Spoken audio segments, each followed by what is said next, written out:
Welcome, everyone, to the ICIS annual business meeting. We often do this at the meetings, but it is in our bylaws that we need to hold this conference or this meeting. We didn't have time to do it in Korea, and we realized it might actually be more efficient and perhaps more valuable to do it online afterwards. Certainly a little bit easier for us. So thank you to everyone who came. These are some pictures from Korea, which heard a lot of good buzz about. It was a really fantastic meeting for me. Anyway, I really enjoyed it. And I think only heard positive things. And the survey went out very recently, and I suspect we're going to get rave reviews from everybody. Okay, so with that, there we go. So this is our agenda. I guess I welcomed everybody. I will officially call the meeting to order. We will go over briefly the 2024 Cytokines KAI meeting, a little bit about update of where we are as a society, and some upcoming changes, announcements, etc., and highlight the future meetings. So there is some news there. And then we'll take any questions, and then we'll adjourn. So if you have questions, I think we're small enough that people can just speak up. I'm on a laptop. I can't really see hands too easily. So if you have something to say, just unmute and just interrupt. And if it gets too chaotic, we'll come up with something else, but I suspect it won't. Okay. So the Cytokine KAI 2024 meeting in Seoul, Korea, I think was a smash success. This is a picture from one of the awards ceremony on the first day. I think you can see what a terrifically huge and well-run venue it was. Well, you can't really tell it was well-run, but believe me, there was not a single hitch. It was just like butter, as my dad used to say. So we had close to 2,000 registrants in the COAX site. It was just big and bustling and energetic. So of those 1,650 were paid, plus all the invited speakers, editors, people, sponsors, and so forth, covering 36 countries. Really big showing from Korea, of course, no surprise. And hopefully we'll capture some of those people for future conferences.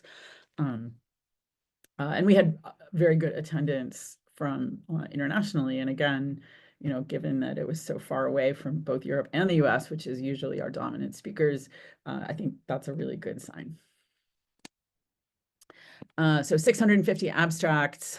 The only challenge with that is there were a lot of them, and they were sometimes, their posters were everywhere.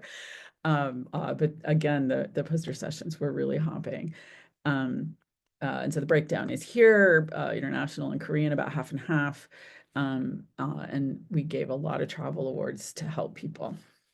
This is a photo of one of our keynote speakers, Drew Weissman, who really gave not just an amazing talk because of his amazing work, but really inspiring some of the work he's doing after the Nobel Prize to try and bring equity to science and to some of the technology of RNA vaccines.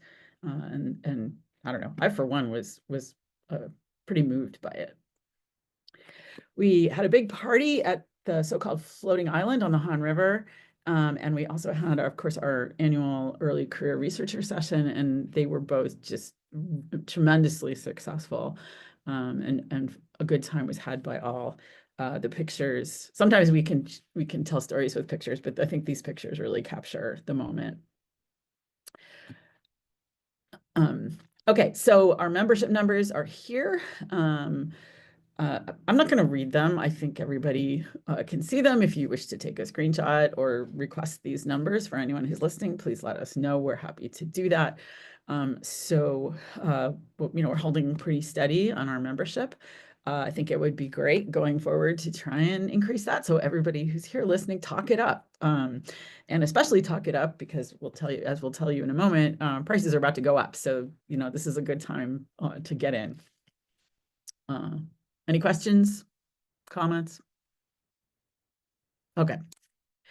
So as Dusan says, we're doing very well, but we can always do better and do more. So income from our investments is supplementing our operations. you know, we do need to make money from these meetings to keep us going. We have our amazing and wonderful and irreplaceable managing directors, and whom we could not live without. But of course, we need to support them and to support our conferences and our travel awards and everything else that we would like to do. But particularly for those of us who are here early on in the society when we were on a shoestring, I think I'm pretty pleased with where we are. Comments, questions? Fantastic. Okay, so speaking of money, we are, I think, rapidly becoming a more and more prominent, more and more internationally recognized. And I don't think, and we haven't raised our dues in a very long time. So I think for a lot of reasons that I don't think we're going to have a lot of pushback on raising them. And we voted at the council meeting unanimously to increase the dues. So they're going up to 125. That's for the standard membership. And that constitutes the vast majority of our members.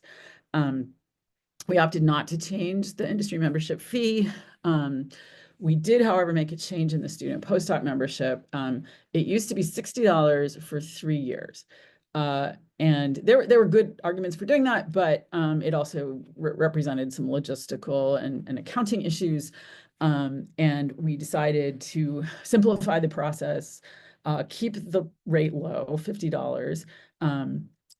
Anyone who is in a financial situation can reach out to us and ask for help. That has happened. We have done that. It's on our website. And frankly, most students are being paid for by their advisors, so this is not a burden on their advisors either. We upped the emeritus membership very, very modestly, and we also increased the cost of lifetime membership from $500 to $750, and we increased the age. So the good news for anyone listening is that you can renew, you could become a life member, etc. Until the end of the year. So these don't take effect until next year. So be sure to renew when you get the email, so that you can, you know, save that little bit of money and take your lab out to lunch with the difference. Sarah, this is Anna. We are still keeping them for 3 years, right? This is the rate for membership. No, we're not doing that. We're just going to 1 year for everything. Got it. Okay. Yeah. Sarah, sorry I didn't make that clear. Sarah, we used to have a document highlighting the the benefits of being members. Has that been re-energized?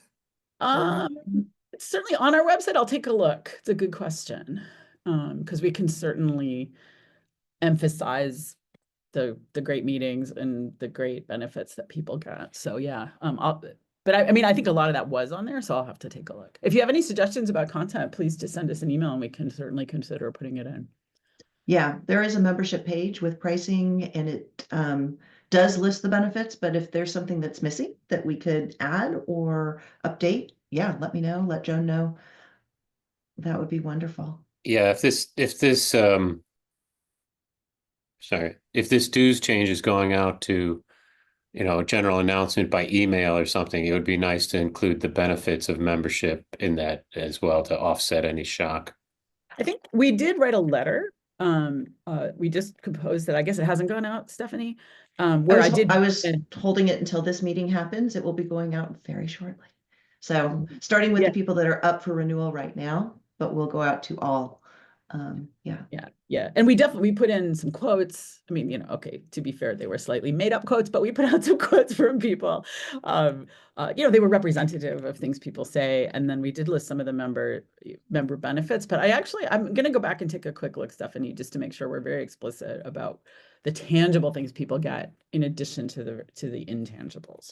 So that's a one great thing I suggested to add at the bottom, which I always do with the dues, is all the meetings, future meetings. So, and we have them now from 2025 all the way through 2029.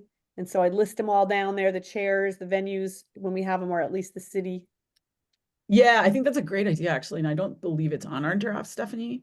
I asked to have it you added. did. Okay, great. I don't think we need to put who's organizing, but I think dates and location, we should definitely have.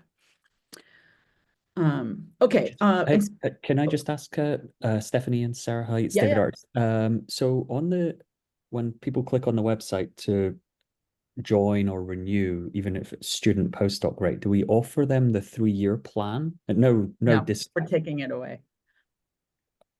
Isn't there a value though to, if it's $50 a year, that because most students and postdocs are in their position for at least 3 years. So is there not a value to locking them in for the 3 years? Yeah, but it is a logistical and accounting pain in the neck. I don't think the benefit really. Okay, I just really does it. I mean, obviously I include myself in this. People sometimes forget to renew annually. So if I get the option with other societies to do the 3 or 5 year deal, I do it just because it's one less thing for me to remember. And that actually is a super point. And one thing that we do have the option to add now is an auto renew. So for those people that just don't want to be hassled with it every time, you can set it up to just renew in the system. Oh, that's good. I was just worried about attrition through accidental neglect, if you like. It's a good point, and we certainly get a little bit more that way, and then we can say we have higher numbers, but they're a surprisingly small portion of the membership. It's really the academic, PI type level members that capture most of it. So, yeah, I mean, we're really just trying to streamline things. I think you just want to test it out how it goes this first year. And if you see that there is attrition in the membership, then you can reevaluate and maybe bring back that 3-year deal. I mean, we certainly can revisit this. Because I think one thing we need to do is make more of a schedule to increase this at a somewhat more steady rate. This was not a big increase, but I think we are still certainly at or below peer organizations. I mean, if the numbers are low, it's hard to say exactly, but hopefully people will feel that they get the value out of it. I think before we raised the rates, it was just easier to do the 2 years, 135 or 3 years, 200, but look at the rates now. I mean, 125 for 1 year, what would 2 years be? It would be like 225, or 3 years would be 350 probably, or something like that. So I think less people would probably be interested in that anyway. And the students, they used to pay 60 for 3 years. And the problem with that is if they had less than that, maybe they are academic, then we have to change them in the system or they can't renew at the proper rate. And how many of them just stay in there as a student postdoc because it's just already in there, and then they have the problem when they're registering. It's just, that part is tricky. So I think it's a good time to change it and see how it goes. Yeah. Any other questions, comments? Oops. Okay. Oops. There we go. Okay. So when you renew, we're also encouraging people to do some donations towards the society beyond their dues if they wish. And we have added, as I think everyone on this call knows, that we added a new endowed travel award in honor of Joan, who is so sadly retiring from our society. I don't know what we're going to do without you, Joan. We're just going to constantly ping you and say, but what about this? And you will tell us. But Joan is always saying that she, don't give me stuff. And I said, well, let's honor you with this award in perpetuity. And so it's a small endowment and it's towards a travel award, and we'll work with the awards committee to sort out the logistics of this.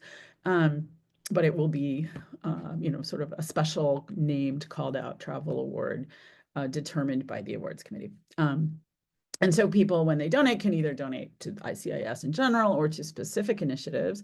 And that includes not only this, but of course, the Amanda Proudfoot Award and many of our other initiatives. And hopefully this will start a trend of having people consider this as a target of philanthropy.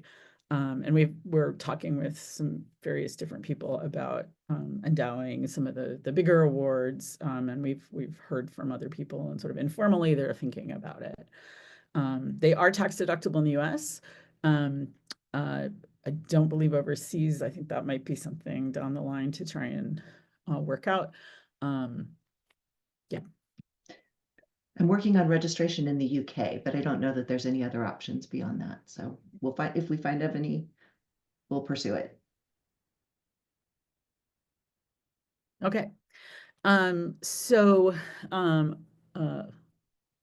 reading the slide. So for our committee awards nominations are coming up. It feels like it was just 5 minutes ago that we did them for last year. And so these are the award categories. We have our mid and senior awards, our young investigator awards, and of course our travel awards for Seattle. We always have disproportionate nominations from the US. So I'd really encourage everyone to reach out and nominate people in other countries. I think there's more of a culture of putting yourself forward for awards. You can nominate yourself too, or ask your friend to do it. There's more culture of that in the US. And I think sometimes some people are not aware. So when you're thinking about who to nominate, just sort of try to keep that in mind. And of course, also think of other aspects of diversity in nominations as well, although I think we do pretty well in terms of gender, not so well in terms of other types of diversity. Any questions? It would be great if everybody listening could nominate somebody for something. Think about it. Sarah, can I ask, Yeah. I can't find the details. Is the composition of the nominations committee fairly geographically well represented? Because I know that it's with all societies, the US is highly overrepresented. Just yeah, I mean, we're definitely paying attention to that. It's a great question. Yeah. Judi Allen is the head of it, so she's American, but she's in the UK. Yeah. Off the top of my head, I can't remember, and I'm on my laptop.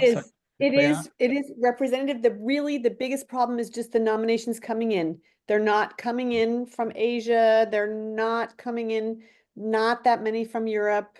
And we get a few from Australia, but it's mostly people in the US that are making the nominations.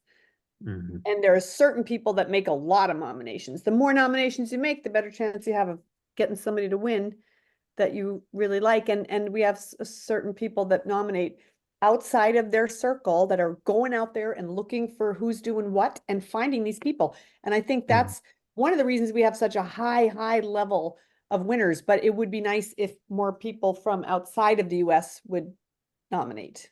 Yeah, sorry, I'm actually looking for our committee to remind myself. Anyway, it's on the website, it's updated. So it's on there under committees. Judi, Kate, I don't know how to pronounce her name. Nalada, Kumari, Hongi Lee, Greg Sonnenberg, Laya Tate Wagno, Thomas Wynn, and Hiroki Yoshida are on. I mean, so we definitely are US tilted. Yeah. So yeah, Greg Sonnenberg will be taking over as co-chair of that committee. Kate will be rotating off. So that would be a good opportunity for us to add someone. Get someone from the European market in there. Yeah. So if people are interested, let us know, or have ideas, let us know. Are all awards open to everyone, or do they have to be members? The nominator has to be a member, but the winner doesn't. Okay, we certainly encourage them to join. Right. But the person who nominates needs to be able to log in and be a member. That's a good question. I mean, it would be nice on some of our awards to require them to be members, right? I thought for sure, like travel awards and things like that, they must need to be. I believe the travel awards need to be. Yeah, so, well, and the service awards, young investigator, like mid-career awards we could have a membership requirement to receive the award, not necessarily be nominated. And we can always I think there are more than you think that are supposed to be members, but not the BioLegend award, not the Pfizer big award. But then what happens is we just ask them to become a member, if they haven't been a member. Yeah, I think when people win I would not, I personally would not want to impose that as a requirement, but I think by asking, people are like, well, sure, you know, they just give me $1,000, I can spend 100 and be a member. And if they don't, you know, it's not a big deal. Okay, any other questions? Well, honestly, I know we're interested in prestige nominations, but you know, our society should award our members. That should be a priority for us, not to award our non-members. So Right. I think it's worth looking at which of these awards have that requirement and maybe you know, using it. My memory is that there is not a requirement for any of these except for travel awards. Actually, I don't even think travel awards have to be a member. Yes, but they most do. People become. Oh, do they? Okay. Yes, and so does the Pfizer trainee awards, because those come out of the student postdoc travel award requests. Okay. Okay, but again, one way to approach this is definitely to nominate somebody and then say, hey, become a member. Okay, anything else? Okay. Leadership. So our nominations committee chair is Claudia Nold from Australia. And we do have some important positions coming up for the next spring, I guess, namely president-elect, treasurer, our counselor for inclusion and training, that's sort of a more junior council member, and a member of the nominations committee. That's, I believe, our only committee that is elected. And that's April 4th. So again, having people from around the world, I know of at least one person who's interested in president-elect. I won't say their name because I don't want to overcommit them. If you have any questions, you have thoughts, just let us know. People can certainly reach out to any one of us who've done this before and say, you know, what am I signing myself up for?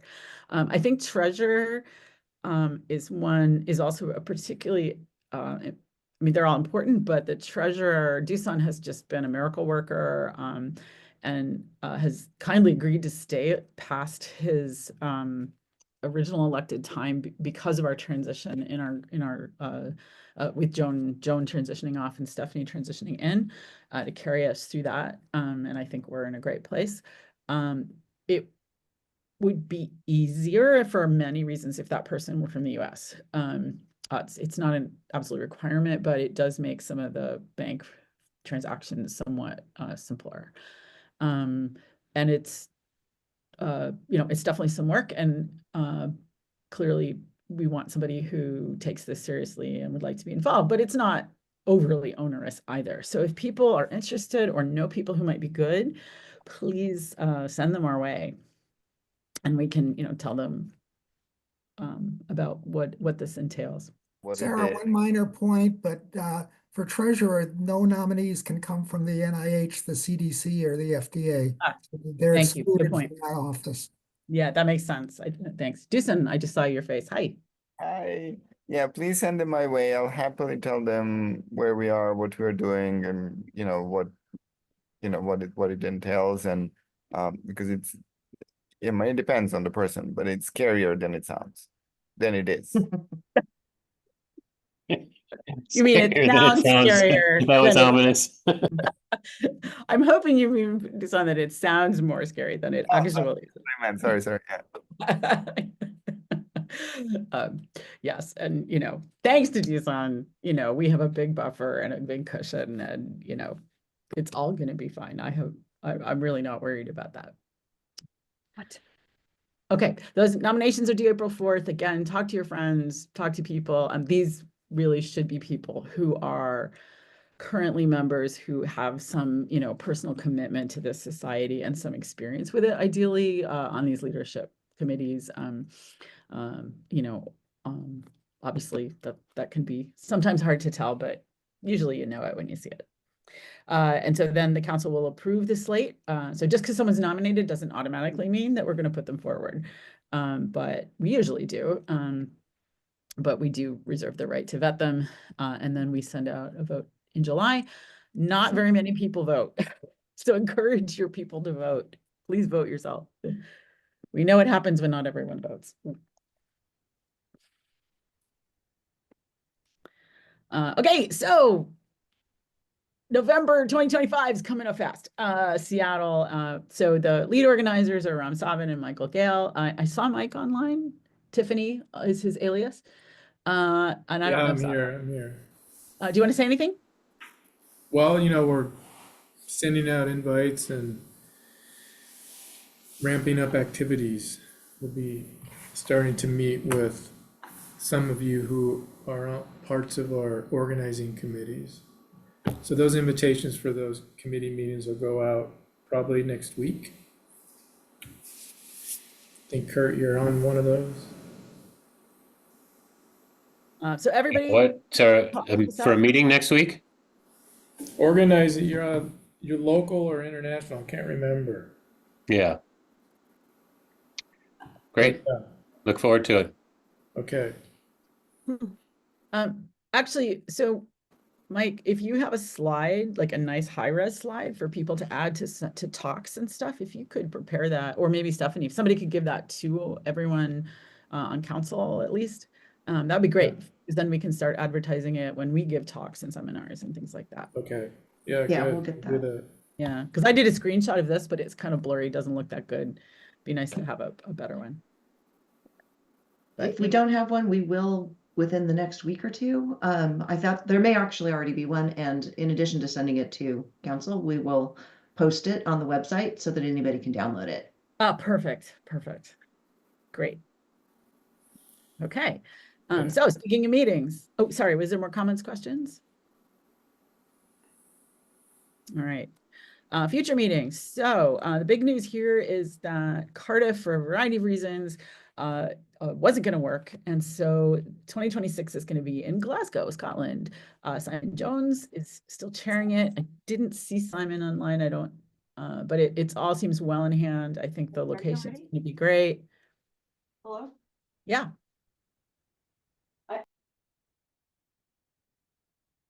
Sorry?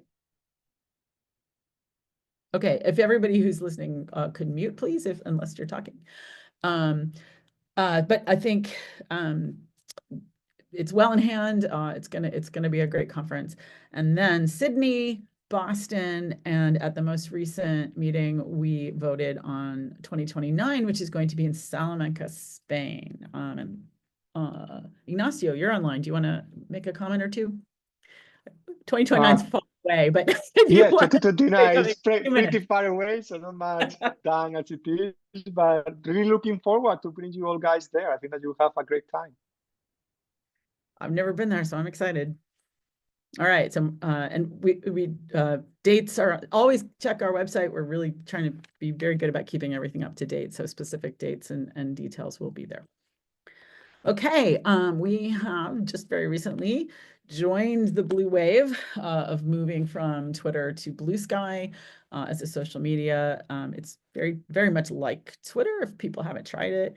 I only just started. I don't fully understand it, but I think it makes getting followers a lot easier. They have group things. I don't fully get it, but I think this is good. And of course, we're also on LinkedIn.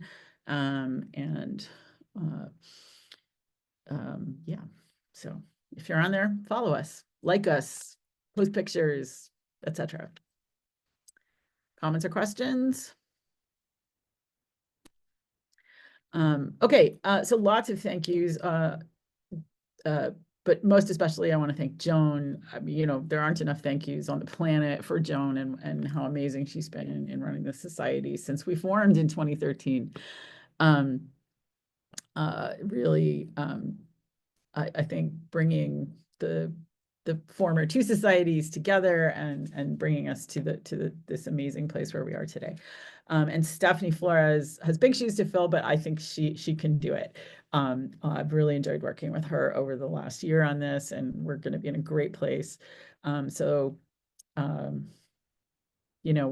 going to be as good, greater, bigger, ever upwards.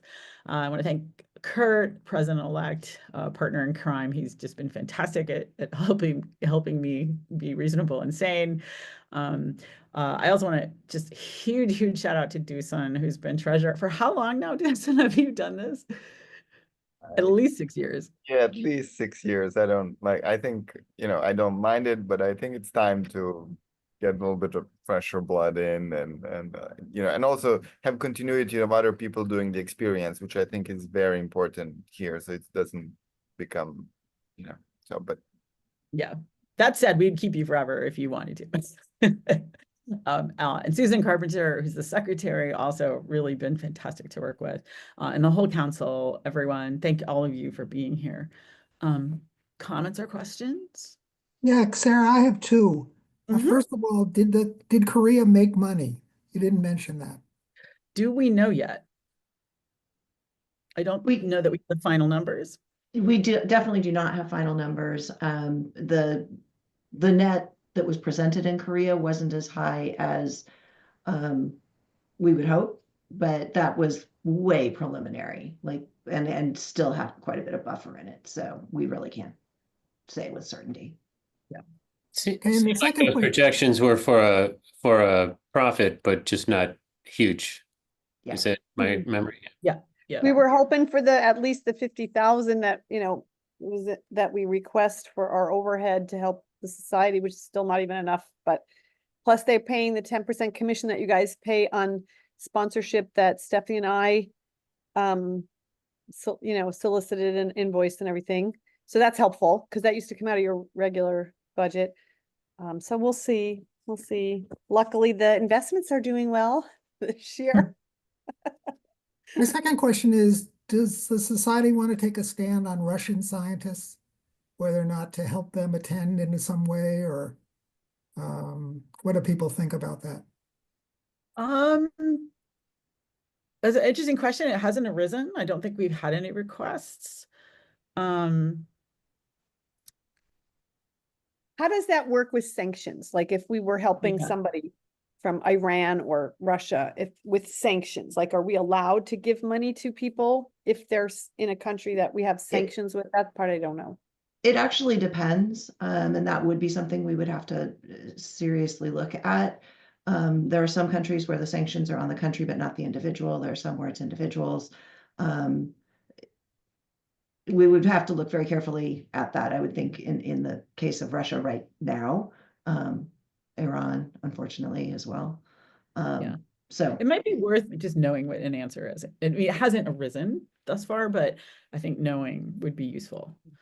Yeah, I think we should. I grew up in a country with sanctions, and that alienation alone is insane. And most of, especially scientists, have nothing to do with the crazy governments that they may or may not have chosen and may or may not be democratic and all of that stuff. So I strongly advocate for, science without borders and inclusion. And I was just recently in France at a big international meeting and saw a lot of my colleagues from Iran, especially, and a lot of people from Russia, but I happen to know a few Iranians, and it was a delight. So I'm hugely in favor, because somehow, we can't be punishing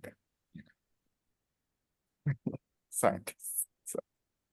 Tucson, what form of action would we need to take to more than a statement or well, yeah, I don't know if we want to get political about it, because this is not about fighting what I think we would I would do it lightly, that we would help with travel awards for those that don't have funds to get there and things of that sort. Not like we stand united with Iranian scientists, right? Or something like that, which we do, but it's not the point. It's not a political thing. It's about allowing people to do their work and be abreast of things and continue contributing intellectually, because financially there it's hard to do stuff.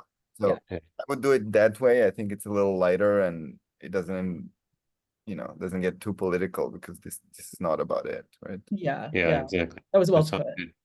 Yeah, I would just add, I absolutely agree with everything that's being said and the sentiments. I hate to say it, but we had a meeting here. We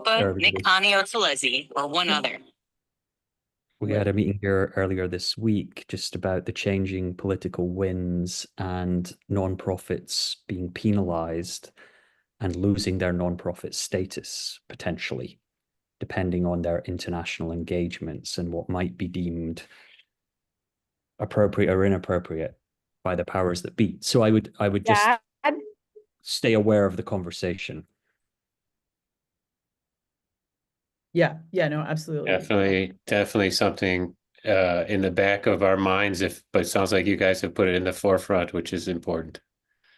I can share an email with Stephanie maybe that was sent around alerting about this bill that's being floated to target nonprofit. That would be academic. Would you mind sending that to me too? That would be, I think that would be useful. I hope it doesn't come to anything, but just to make us, I completely share the sentiments that everyone is discussing, no question at all, about size without borders and what we can. But we can't help if we can't exist.